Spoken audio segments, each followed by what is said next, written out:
My lovely students, welcome to Mathological. This is the 30th session of our CAT DILR100 series. In this series, we are doing total 100 DILR sets for a CAT examination. Start करते हैं एक और beautiful session. And if you have not already subscribed to the channel, then make sure to subscribe to the channel. Also press the bell icon और साथ में session को भी like कर देना. ठीक है? So this is the set for today, and this set is followed by 5 questions. So pause the video and try to solve set yourself first. Now let us read the caselet. A dairy processing plant produces two varieties of cheese, Gouda cheese and cheddar cheese. The production of each batch of cheese must undergo a sequence of 4 operations in a single day: pasteurization, curd coagulation, whey pressing, and brine aging. There are 4 processes, 4 operational stages: pasteurization, curd coagulation, whey pressing, and brine aging. Each operation is carried out by a specialized machine, and the plant has total 12, 10, 7 and 8 machines for these operations in the respective order. So basically there are 7 machines for pasteurization. 12 machines for pasteurization. 12 for pasteurization, 10 for curd coagulation, 7 for whey pressing, and 8 for brine aging. The maximum number of hours a single machine can run in a day is 8, 6, 10 and 9 hours respectively. So that is also given. So total number of hours per machine is respectively 8, 6, 10 and 9. But since हमें for Gouda cheese and cheddar cheese हमें जो time given है, time each machine is allocated to only one variety of cheese for the entire day. The table below provides a time taken in minutes by one machine to process one batch of each variety. So time हमें given है, for example for Gouda cheese 20 minutes for pasteurization, 40 minutes for curd coagulation and 15 for whey pressing and last 45 for brine aging. So हमें time minutes में given है, तो machine का भी जो time है वो भी number of hours के number of minutes में लिख लेते हैं. So minutes per machine.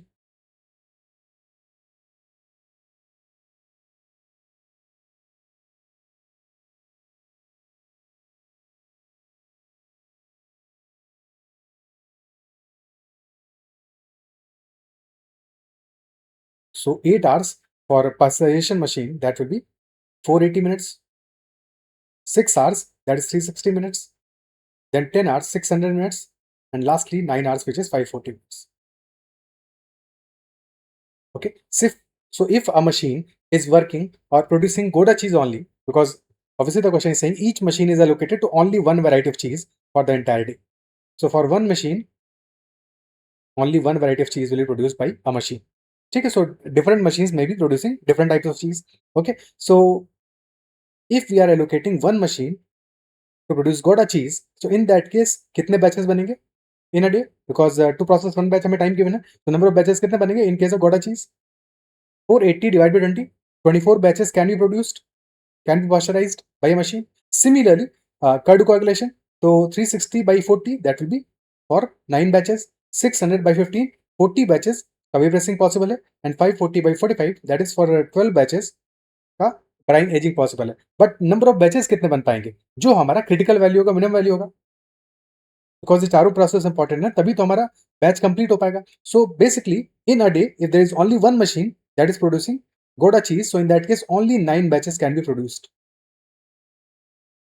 Minimum value से फोकस करने वाले हमारा 9 आ रहा है, so only 9 batches can be produced. ठीक है, 9 batches can be produced of Gouda cheese.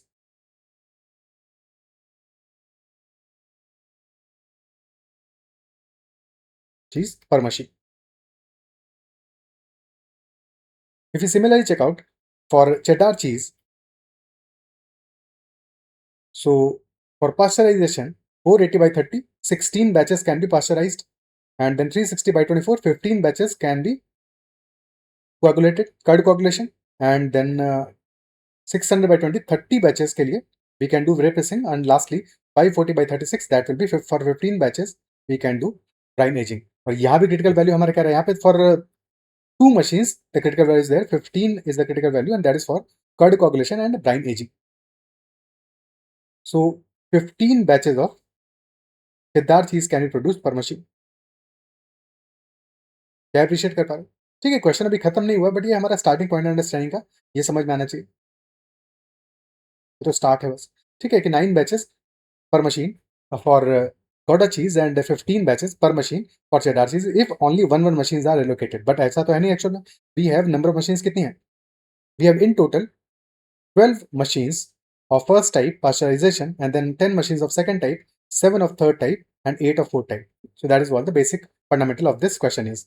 फिर क्वेश्चन कह रहा है raw material and processing cost per batch is ₹12,000 for Gouda cheese. For Gouda चीज CP cost price is 12,000, and for cheddar cheese that is 15,000. And then plant sells Gouda cheese for ₹25,000. So selling price for Gouda cheese is 25,000, and that for cheddar cheese is 27,000.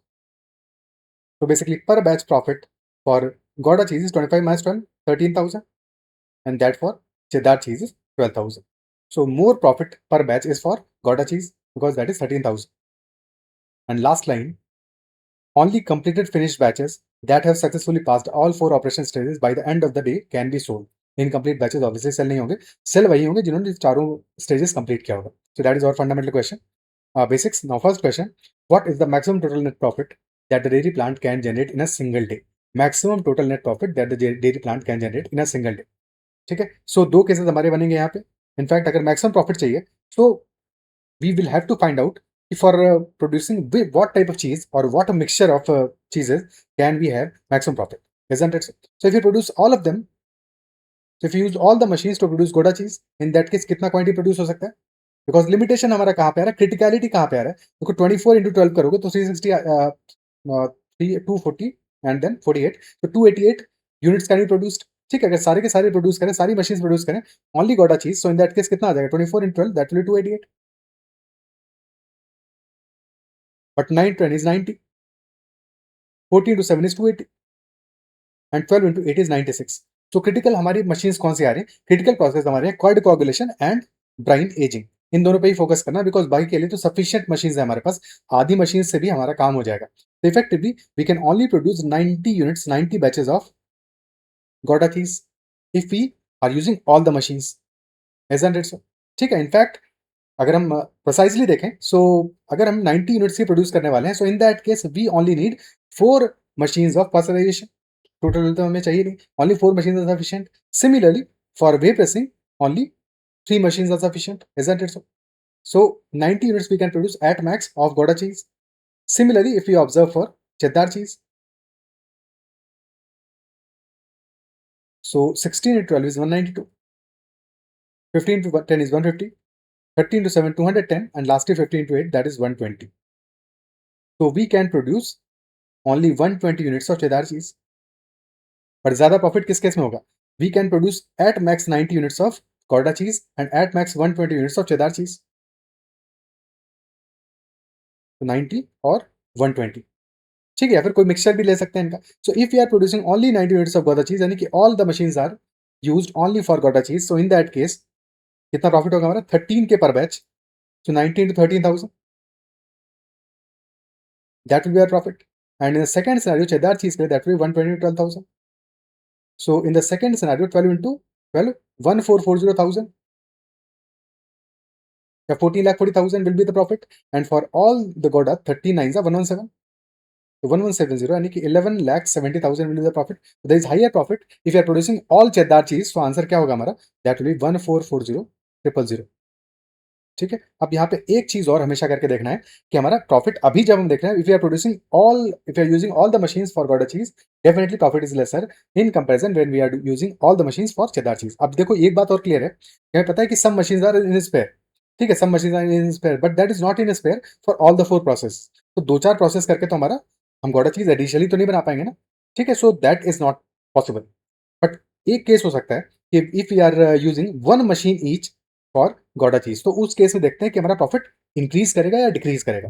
ठीक है. So for example instead of using all the machines for producing cheddar cheese, we can use 1 machine each for Gouda cheese. तो इन that केस हमारा cheddar cheese कितना हो जाएगा? Because सारी की सारी एक मशीन हमें डिक्रीज करना पड़ेगा. सो इंस्टेड हमारे पास 120 की बजाय वैल्यू क्या आ जाएगा? 15 to 7, because then will be using only 7 machines of fourth type, 6 machines of third type, 9 machines of second type, and 11 machines of first type. So in that case हमारे पास कितना आ जाएगा Gouda cheese? So cheddar cheese हो जाएगा हमारा, instead of 120 it will be 15 into 8 7 105. So 105 units of cheddar cheese will be there, and then because of one machine we'll be having 9 units of Gouda cheese. ठीक है. So 105 and 9 will be the value in the case. This was case 1, all Gouda. Case 2, all Cheddar. And case 3. Case 3 में देख लेते हैं कि हमारा अगर profit increase कर रहा है तो यानी कि इन दैट केस हमें और भी आगे जाना पड़ेगा. अगर प्रॉफिट इंक्रीज करता है तो Cheddar cheese will be 105 in this case and Gouda cheese is basically 9 units. So 105 into 12 and 9 into 13. तो क्लियरली ये देख के समझ में आ रहा होगा कि यहाँ पे हमारा प्रॉफिट डेफिनेटली डिक्रीज करेगा बिकॉज इफेक्टिवली क्या हुआ 15 यूनिट्स इंटू 12,000 से हम कहाँ पे चेंज कर गए हमने 9 into 13. तो 9 into 13 is definitely less than 15 into 12. तो यहाँ पे हमारा प्रॉफिट डेफिनेटली डिक्रीज करेगा. 105 into 12 will be 1260,000 plus 117,000. So ये वैल्यू आ गया हमारा 1377,000. So this is much less than 14,40,000. So this will be the maximum profit in our case. So answer will be 14,40,000 for the first question. So this is our question number 1. क्या ये बात appreciate कर पा रहे? ठीक है. This was a very important question because अभी आगे क्वेश्चन आएगा वहां पे ये अंडरस्टैंडिंग हमें बहुत काम आएगी.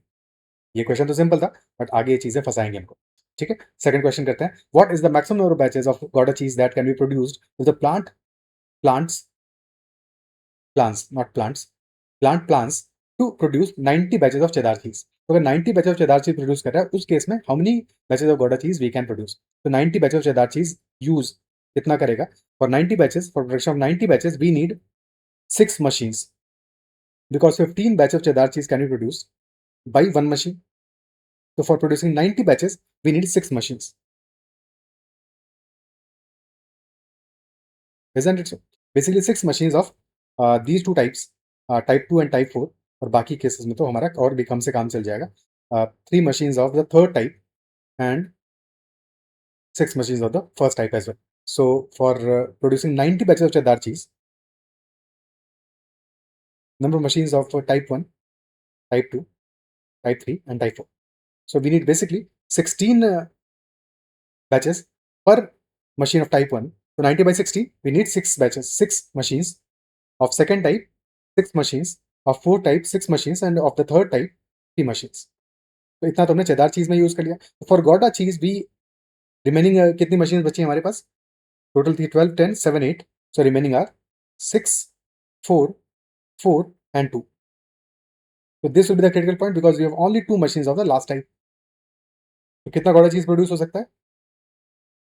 6, 4, 4, 2. So we can produce basically 24 into 6, 144, 36 and then 160 and 24. So basically minimum value क्या आ रहा है हमारा? Critical case क्या आ रहा है? 24 batches can only be produced. So answer will be 24 batches. Okay, because we only have 2 machines of the last type. Clear? So 24 batches will be the answer for the second question. Now third question. If the plant manager decides to allocate half of the available machines in each department for production of Gouda cheese and remaining half for production of cheddar cheese, for departments with an odd number of total machines, one extra machine is allocated for Gouda cheese. So what will be total profit generated by the plant under this fixed allocation? एक बार फिर से अपनी values को note down करते हैं. For Gowda पर machine क्या था? 24, 9, 40, 12. और क्वेश्चन नंबर 3, 24, 9, 40, 12 और गौडा चीज. फोकस हमें बेसिकली देखो इन्हीं दोनों पे करना है बिकॉज यही दोनों हमारे क्रिटिकल प्रोसेस है, यहीं पे प्रोडक्शन कम हो रहा है. बाकी दोनों में तो हमारे पास सफिशिएंट क्वांटिटी अवेलेबल है. ठीक है. सो गौडा चीज एंड देन फॉर cheddar चीज वी हैव वैल्यूज 16, 15. लास्ट भी 15 था और ये थर्ड वैल्यू क्या आ रहा था? This was 30 I guess. तो yes, this was 30. Total machines available were 12, 10, 7 and 8. तो 12, 10, 7 and 8 were total machines. But कैसे डिस्ट्रीब्यूट करना है? We have to distribute half the machines, but for department odd number of machines, we have to give one extra machine for Gouda cheese. So basically for Gouda cheese, we will be having machines 6, 5 and then 4 and 4. These are for Gouda cheese. And for cheddar cheese, we will be having machines remaining 6, 5 and 3 and 4. Okay. So how many total profit generated question पूछ रहा है, कितना हम production कर पाएंगे? So for Gouda cheese, we can only produce 9 into 5, 45 and 48. So we'll only be able to produce 45 units of Gouda cheese. बाकी machine से sufficient value आ रहा है. So 45 units. And similar for cheddar cheese, 15 into 5, that is 75, 15 into 4, that is 60. So we can only be able to produce 60 units of cheddar cheese. and 13K profit for Gouda cheese and 12K profit for cheddar cheese. Total profit क्या हो जाएगा 45 into 13 that is 450 plus 135 585,000 plus 720,000 total profit आ जाएगा हमारा 75 तो 1305 13,05,000 rupees. That will be our total profit in this particular scenario. 13,05,000. Okay, so that is our third question. Now fourth question. If the maximum daily operating time for all brine aging machines is reduced from 9 to 6 hours, and the plant decides to produce at least one batch of each variety, so find the maximum daily production capacity, number of total batches of cheeses produced of the dairy plant. क्या change हुआ है कि 9 hours से time for brine ageing machine is 6 hours now, और brine ageing machine हमारी कौन सी थी, that was our last type. तो टाइम लास्ट टाइप के लिए हो गया 540 के बजाय 360 हो गया. तो यहाँ पे नंबर ऑफ यूनिट्स हमारा चेंज हो जाएगा, नंबर ऑफ यूनिट्स चेंज हो जाएगा फॉर लास्ट केस, बिकॉज यहाँ पे हमारा 540 से टाइम हो गया 360 मिनट्स. ओके, और हमारा टाइम क्या था फॉर 45 एंड 36 था, तो 360 बाई 45 फॉर गॉट अ चीज प्रोडक्शन क्या हो जाएगा 8 units for last step, and for cheddar cheese that's only 360 by कितना था 36 था, तो 10 यूनिट्स फॉर cheddar cheese. ठीक है, हम यहाँ से भी वैल्यू डायरेक्टली उठा सकते थे कि 12 का 2/3 कर देते, 15 का 2/3 कर देते, बट जरूरी नहीं कि सारी केसेस में हमेशा इंटीजर मल्टीपल ही है, तो कहीं भी फ्रैक्शन भी हो सकता है, तो हमेशा ये वैल्यू चेक जरूर करना है. ठीक है, डायरेक्टली 2/3 नहीं करना, बिकॉज हो सकता है फ्रैक्शनल होता वैल्यू, तो वहाँ पे वैल्यू चेंज हो सकता था हमारा. ठीक है, so 8 units we can produce of gouda cheese and 10 units of cheddar cheese. Okay, और फिर क्रिटिकल हमारा कौन सा वैल्यू आ जाएगा, this is the critical in both cases. अब यहाँ पे हमें करना क्या है, एक और कंडीशन है कि the plant decides to produce at least one batch of each variety, so we have to produce both varieties we have to produce. Okay, and we have total 8 machines of this type. अब critical हमारे पास यही है, last machine ही है, क्योंकि उसका production कम हो गया है, तो हमारा दोनों केसेस में देख पा रहे होगे कि यहाँ पे वैल्यू 9 आ रहा है गौडा चीज का, but because of this last process we can only produce 8 now. Similarly in cheddar cheese this is 15, but because of the last process we can produce 10 only. तो क्रिटिकल लास्ट स्टेप की हमारा last machine है, और last machine के case में हमारा production ज्यादा किस केस में हो रहा है, if you are producing more number of cheddar cheese, because cheddar cheese for per machine is 10 units while Gouda cheese is only 8 units. हमें maximize करना है production, while at the same time we also have to ensure that at least one batch is produced for both the varieties. So basically we'll be allocating one machine for Gouda cheese and the remaining total 8 machines थे ना, remaining 7 machines for cheddar. ठीक है, 1 machine for Gouda cheese and 7 for cheddar, so total will be 8 plus 70, यानी कि 78 batches will be there produced in total. अब बाकियों के लिए फिजिबिलिटी देख सकते हो, बट इजीली हो जाएगा, बिकॉज 70 प्रोड्यूस करने के लिए we need only 15 into 5 5 machines only of the second type, because second type फिर क्रिटिकल था, तो 5 machines of the second type we need for 70, and for 8 we only need 1 machine. So yes, no problem with that. तो बाकी सारे के सारे cases satisfy करेंगे, तो 78 batches will be produce in total at max if you produce both varieties. अगर एक ही variety होता तो 80 प्रोड्यूस कर पाते, but because you have to produce both varieties, so answer will be in this case 78. क्या ये पार्ट क्लियर है? ठीक है, now last question. Last but definitely not the least question. If dairy plant increases the selling price of Gouda cheese to 28,000 rupees per batch while all other values remain unchanged, so what can be the new maximum possible daily profit? So for Gouda cheese, CP remains same. For cheddar cheese, CP remains same.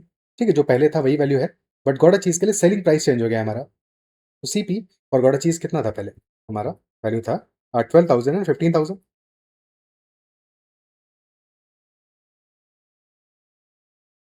and selling price for cheddar cheese is still the same 27,000, but that for Gouda cheese is now 28,000. So profit has increased for Gouda cheese. The new profit is 16,000 rupees per batch for Gouda cheese, while that of cheddar cheese is 12,000 rupees only. 12,000 for cheddar cheese and 16,000 per batch for Gouda cheese.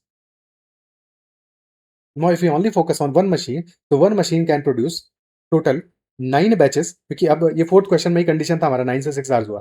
ठीक है, fifth में इस condition को consider नहीं करना, obviously fifth में हमारा condition कि इफ था ना, अगर ऐसा होता तो क्या होता, पर ऐसा हुआ नहीं है. ठीक है. So in this scenario we know कि 9 units can you produce per machine for Gouda cheese. ठीक है, 9 units can you produce per machine, while as far as cheddar cheese is concerned 15 units can you produced. Okay, but overall की बात करें, if all machines are allocated for one type of cheese only, अगर सारी सही machines को हम one type of cheese के लिए allocate कर दें, so in that case how many we can produce at max? Because there are total 9 to 90 units we can produce of Gouda cheese. 90 units, 90 batches. While we can produce cheddar cheese कितना कर सकते हैं? 15 into 10, 150, 15 into 8, 120. So only 120 units of cheddar cheese can be produced. Maximum profit in case if we are using all the machines for Gouda cheese, that will be 19 to 16. So 16 nines are 1440, यानी कि 14,40,000 rupees will be total profit if you are using all machines for Gouda cheese. But instead, if you are using all machines for cheddar cheese, profit हमारा क्या हो जाएगा? 12 into 12, that is 1440, यानी 14,40,000. So in both cases, our profit is equal. But this does not employee कि हम कोई भी combination रखें प्रॉफिट इक्वल ही रहेगा. This does not employ that. तो हमें अब बीच में भी देखना पड़ेगा कि if you are allocating one machine to Gouda cheese remaining to चेदार, तो क्या केस बनेगा हमारा, या फिर वन मशीन टू चेदार चीज एंड रिमेनिंग फॉर गौड़ा, तो वहां पे हमारा क्या केस बनेगा. उससे हमें आइडिया लगेगा कि हमें किस डायरेक्शन में मूव करना है. ठीक है. So if you are allocating all machine for Gouda cheese और all machine for cheddar cheese, in that case profit is equal, but that might not be the maximum possible value. Maximum possible value might be different than that. Okay, वो possible हो सकता है different than that. ठीक है. तो इसके लिए हम एक बार अपना जो वैल्यूज हैं इनको एक बार फिर से लिख लेते हैं, नोट डाउन करते हैं. आप गौड़ा चेदार वैल्यूज का था हमारा 24, 9, 40 and 12. Number of units, and for this it was 16, 15, 30 and for cheddar this was 16, 15, 30 and 15. Okay. और नंबर ऑफ मशीन्स थे हमारे पास 12, 10, 7 एंड 8. ओके. ठीक है. Now if we focus on only Gouda cheese, let us say, so if you are using only one machine, so one machine can produce 9 units of Gouda cheese, while in comparison one machine each, if you are allocating for cheddar cheese, so one machine can produce 15 units. So अगर सिर्फ और सिर्फ एक ही machine हमारे पास होता है of each type, in that केस हमारा किस केस में प्रॉफिटेबल होता है, अब टू प्रोड्यूस ऑल गौडा चीज और ऑल cheddar चीज. So in that case 9 into 16, that is 144,000, and 15 into 12, that is 180,000. So if we had only one machine, of each type, in that case it would have been more profitable to produce cheddar cheese. क्या ये बात appreciate कर पा रहे हो? Isn't it so? It would have been more profitable to produce cheddar cheese. Isn't it so? Because in that case we are having 36,000 more profit per machine in comparison from Gouda to cheddar. If you have one machine of each type, so in that case you would definitely have produced all batches of cheddar cheese from that machine. क्या ये clear है? क्योंकि अगर ये बात समझ में आती है तो हमें स्टेप्स क्लियर हो जाते हैं अपने कि will be basically moving from this condition towards producing some cheddar cheese, because that will increase our profit. Because if we are reducing one machine, because ये केस क्या है हमारा, when we are using all the machines to produce Gouda cheese. ठीक है. सो एक एक machine हम decrease करेंगे तो वहां पे हमारा प्रॉफिट इंक्रीज करेगा. ठीक है. सो यहाँ से ही चेंज करते हैं. गौड़ा मशीन हमने सारी सारी, अब गौड़ा बोल रहे हैं, सारी मशीन को हमने यूज किया फॉर प्रोड्यूसिंग गौड़ा चीज. 12, 10, 7 एंड 8, एक एक मशीन को रिड्यूस कर देते हैं. तो 12, 10, 7 8 की वजह we will be using now, basically focus करना है इन्हीं दोनों मशीन पे, बिकॉज इन्हीं दोनों पे हमारा वैल्यू डिपेंड करेगा इन द एंड. ठीक है. सो बाकी को भूल जाओ क्योंकि वहाँ पे सफिशियंट मशीन अवेलेबल है हमारे पास. 10 एंड 8 की बजाय now we have 9 and 7 machine now to produce Gouda cheese. तो कितना गौड़ा चीज हमारा प्रोड्यूस होगा इन दैट केस? 9 और 12 यहाँ पे रह रहा है. ठीक है. सो 9 into 9, 81, and this is 84, so we can only produce 81 units. 81 units of gouda cheese will be there in this scenario, and additionally 15 units of cheddar cheese. So what will the value of profit? Profit हमारा, we have already observed that profit will be increasing by 36,000 because एक एक machine में reduce कर दिया है. ठीक है. So profit कितना हो जाएगा हमारा? Profit will B 14,40,000 plus 36,000. तो new profit will B 14,76,000. Because हमने 9 यूनिट्स का रिडक्शन हुआ है. हुआ क्या है अभी तक? 90 से हमने 81 पे आ गया, तो 9 यूनिट्स का रिडक्शन हुआ है. और यहाँ 15 यूनिट्स इंक्रीज किया है, तो दैट इज वाई 36,000 का चेंज आएगा। ठीक है, अपने एंड पे कैलकुलेशन करके देख सकते हो। जब यहाँ पे रिडक्शन हमारा 9 यूनिट से ज्यादा का आ जाएगा तो वहां पे हमें पता है कि चेंज फिर डिफरेंट हो जाएगा। ठीक है, या 9 यूनिट से कम का चेंज आएगा तो वहां पे हमें फोकस करना पड़ेगा। ठीक है, अब एक बार फिर से एक और मशीन रिड्यूस करते हैं। तो instead of 9 and 7 now will be having 8 and 6 machines for Gouda चीज। अभी लॉजिक भी समझेंगे इसका बाद में कि ऐसा क्यों हो रहा है। ठीक है, और कहाँ पे हम रुकना है और किसके बाद में डेफिनेटली प्रॉफिट हमारा मैक्सिमाइज हो जाएगा। तो if there are 8 and 6 for Gouda cheese, तो 8 into 6, 8 into 9 that will 72 and 6 into 12 that is also 72। तो दोनों वैल्यूज हमारी इक्वल आ गई, दोनों वैल्यूज इक्वल आ गई। तो इन दैट केस हमारा क्या आएगा, 72 हो गया। अब फर्दर 9 का डिक्रीज आया, 72 इज गॉट अ चीज एंड देन 30 इज चेदार चीज। तो यहाँ पे प्रॉफिट हमारा आप कितना हो जाएगा, that will be 1476 plus further 36,000। So that will be 1476 plus 36, that will be equal to 1512,000, 15 lakh 12,000. Now if you reduce one more machine, अगर हम एक और मशीन को रिड्यूस करें, so in that case क्या होगा, now we will be having total 7 machines of second type and 5 machines of fourth type, or 7 into 9 that is 63, but 5 into 12 that is 60. So now we can only produce 60 units.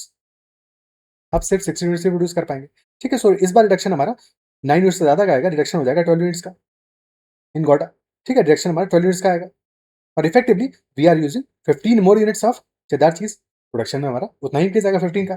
सो -12 हो रहा है यहाँ, +15 हो रहा है, तो हमारा प्रॉफिट में फर्क क्या पड़ेगा, -12 इंटू हमें कितना प्रॉफिट होता है 16,000 का, तो -12 इंटू 16,000 और गॉडा चीज ये रिडक्शन आएगा, और +12 इंटू 12 यहाँ पे रिडक्शन आएगा हमारा 192,000 का, बट हमारा इंक्रीज आएगा ओनली फॉर 180,000।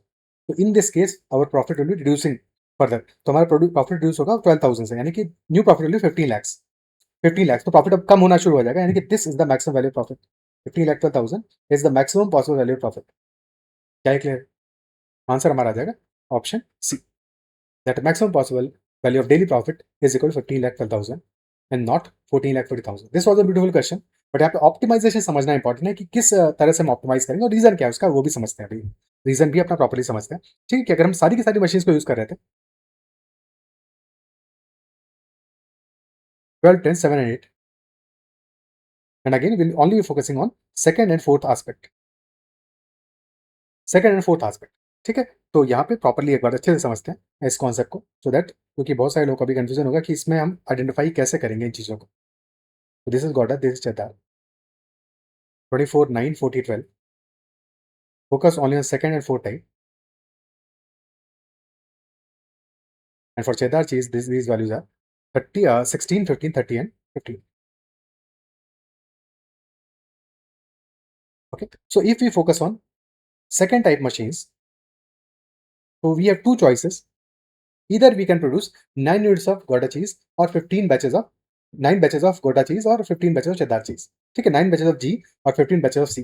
तो 9 batches of G प्रोड्यूस कर रहे हैं तो हमें प्रॉफिट कितना होगा, 9 into 16, and 15 batches of C produce कर रहे हैं प्रॉफिट कितना होगा, 15 into 12. तो profit is 144,000 in case of Gouda cheese and 180,000 in case of Cheddar cheese. So as per this machine of second type, we can see that more profit is there in producing Cheddar cheese. Isn't it so? But यही अगर fourth machine की बात करें, because that is also critical. तो अगर fourth machine की बात करें तो in that case, if you are producing 12 units of Gouda cheese per machine, तो 12 into 16, that is 182,000. और second scenario 15 into 12, that is 180,000. लेकिन definitely the first type यानी Gouda cheese is more profitable as per the fourth machine. तो second machine के हिसाब से Cheddar cheese is more profitable, but for the as per the fourth machine Gouda cheese is more profitable. That is why हमें एक बीच में balance ढूंढना पड़ रहा है। बट यही पहला क्वेश्चन देखो, फर्स्ट क्वेश्चन, जब हम फर्स्ट क्वेश्चन देख रहे थे, तो in case of first question अब यहाँ पे यही सेम चीज करने की कोशिश करो। तो यहाँ पे हमारा प्रॉफिट क्या था, 13,000, 12,000। तो इन बोथ दीज केसेस, ठीक है, जब 13,000 12,000 हमारा प्रॉफिट का वैल्यू था, तो इन बोथ दीज केसेस हमारा profit will be much higher in case of Cheddar चीज। ठीक है, अब यहाँ पे हमारा अर्लियर सिचुएशन, अर्लियर सिनेरियो के हिसाब से देखो, तो वहां पे क्या था, 13 एंड 12 था। अब 9 एंड 15 भी देखोगे तो भी हमारा वैल्यू क्या आएगा, value will be higher for second scenario for Cheddar चीज। सिमिलरली 12 और 15 में भी देखो तो भी क्या आएगा, हायर, तब भी हमारा वैल्यू आएगा हाइयर फॉर Cheddar चीज। तो इन बोथ केसेस हमारा Cheddar cheese production was more profitable, that is why वहां पे कोई टेंशन नहीं था, वहां पे स्ट्रेट अवे आंसर पता था। बट यहाँ पे क्रिटिकल मशीन में for the second type of machine, cheddar cheese production is more profitable, but for 4 type of machine, Gouda cheese production is more profitable. तो यहाँ पे हमें एक ऑप्टिमाइजेशन चाहिए होगा. वो ऑप्टिमाइजेशन यानी कि मिनिमम वेस्टेज हो जहाँ पे, क्योंकि अभी क्या हो रहा है, when we are producing only Gouda cheese, ठीक है, जब हम ओनली Gouda पे फोकस कर रहे हैं, ध्यान से इस बात को समझना, ठीक है, ध्यान से समझना. मैं एक्सप्लेनेशन बार बार तुम्हें इसलिए दे रहा हूँ तो सो तुम्हें लॉजिक क्लियर हो कि हमें क्यों इस तरह से सोचना पड़ रहा है और कहाँ पे हम को इस तरह से बिल्कुल भी सोचने की जरूरत नहीं है. ठीक है, स्टेप तो हमने समझ लिया कि कैसे कर सकते हैं. ठीक है, सो अब यहाँ पे क्या हो रहा है कि हमें अगर ओनली Gouda हम प्रोड्यूस करें तो दैट केस हम अगेन फोकस करेंगे सिर्फ 2 मशीन पे, टाइप 2 एंड टाइप 4. टाइप 2 का प्रोडक्शन क्या होगा, 10 into 9, 90 units of type 2. If you are using all type 2 machines, so 90 units we can produce. But if you are using all type 4 machines, we will be producing 8 into 12, 96 units. But हमें actual production कितना हो पाएगा, 90 units ही हो पाएगा. तो जो 6 units extra जो हमारा बच रहा है, दिस इज वेस्टेज ना. ये वेस्टेज ऑप्टिमाइजेशन तो नहीं हुआ ना, ऑप्टिमाइज नहीं हो रहा है. जो वेस्टेज एक्स्ट्रा बच रहा है, ठीक है, तो हम इसको यूज करने की जरूरत है. क्यों जरूरत है इसको यूज करने की, बिकॉज इन दिस सिनेरियो अगर हम इसको यूज नहीं कर रहे हैं तो ये जो फर्क आ रहा है ना हमारा कि एक केस में cheddar चीज ज्यादा प्रॉफिटेबल है, एक केस में Gouda चीज ज्यादा प्रॉफिटेबल है. दैट इज वाई हमें एक बैलेंस चाहिए. ठीक है, क्योंकि ये वेस्टेज बन रहा है हमारा. यही अगर हम ओनली cheddar प्रोड्यूस कर रहे हैं तो वहां भी वेस्टेज हो रहा है, वहां पहली मशीन में वेस्टेज हो रहा होगा, क्योंकि वहां पे पहले टाइप से हम सेकंड टाइप का 150 यूनिट्स प्रोड्यूस कर सकते हैं, बट वो टाइप की मशीन से 120 यूनिट्स प्रोड्यूस कर सकते हैं. तो यहाँ पे हमारा 30 यूनिट्स जो एक्स्ट्रा प्रोड्यूस हो रहा है plus 30 extra, this is wastage, क्योंकि प्रोड्यूस हो ही नहीं पाएगा. तो मशीन का ये जो कैपेबिलिटी है इसको हम वेस्ट कर रहे हैं, जो कर सकते हैं यूज उसको हम वेस्ट कर रहे हैं. दैट्स वाई हमें बीच में एक फाइन बैलेंस चाहिए. तो वो फाइन बैलेंस कैसे ढूंढ रहे हैं, वही तो हम देख रहे थे ना कि हमने फाइन बैलेंस कैसे ढूंढा. यहाँ पे देख पा रहे हो कि 9 यूनिट्स प्रोड्यूस हो रहा है as per the second type machine, 12 units produce हो रहा है as per the fourth type machine, यानी कि 3 यूनिट्स ज्यादा प्रोड्यूस हो रहा है. तो यही जो 6 यूनिट्स का वेस्टेज आ रहा है हमारा ना, इसी के लिए हमने 2 यूनिट्स कम किया, 2 मशीन को कम किया. जैसे ही हम 2 मशीन को कम करेंगे तो 90 हो जाएगा 72, तो ये 96 हो जाएगा 72, यानी कि अब परफेक्ट बैलेंस आ गया, अब परफेक्ट यूटिलाइजेशन आ गया. और सिमिलरली वही जो 30-30 हमारा है वो चला जाएगा cheddar पे. अब हमारा प्रॉफिट मैक्सिमाइज हो जाएगा, बिकॉज अब हमने वेस्टेज को जीरो कर दिया. और जैसे ही वेस्टेज हमारा जीरो या मिनिमल हो गया, जीरो होना हमेशा जरूरी नहीं है बट मिनिमल हो गया, मिनिमम वेस्टेज जहां पे होगा वहां मैक्सिमम प्रॉफिट होगा. Minimum wastage is same as maximum profit. Writing तो ऐसी माशाल्लाह लिखी हुई है. ठीक है, minimum wastage that is equal maximum profit. Clear है बात, लॉजिक समझ गया. तो यही सेम काम हमने किया कि इन 2 मशीन्स को कम करके अपने ऑप्टिमाइजेशन कर लिया, बेस्ट सिनेरियो ले लिया और वहां पे हमारा प्रॉफिट मैक्सिमम हो गया, which is equal to option C, rupees 15,12,000. Is this part clear? ठीक है, so this is how such a beautiful question can be solve. और आई बिलीव कि अब एक्सप्लेनेशन अच्छे से समझ में आ गया. फिर भी कहीं डाउट रहता है इस एक्सप्रेशन में, कहीं पे भी छोटा मोटा डाउट रहता है तो कमेंट में जरूर मेंशन करना, और साथ में टाइम स्टैम्प के मेंशन करना कि तुम्हें एक्जैक्टली क्या डाउट है. ठीक है, सो फिर भी रिजॉल्व करेंगे उसको. एंड आई बिलीव कि मोस्टली समझ में आ गई होंगी बातें, और अब आगे ऐसा कोई क्वेश्चन आएगा तो डेफिनेटली अपने पे हैंडल कर पाओगे उसको. क्लियर है, so that is all for this session. And bye bye, take care and keep running. और फिर भी कहीं डाउट है तो कमेंट में मेंशन करना. सेशन अगर पसंद है उसको लाइक करना, चैनल को सब्सक्राइब नहीं किया है तो जरूर से कर लेना. चलो, और साथ में टेलीग्राम और व्हाट्सएप चैनल भी ज्वाइन कर सकते हो, लिंक तुम्हें डिस्क्रिप्शन में मिल जाएगा. Okay, bye bye, take care and keep learning.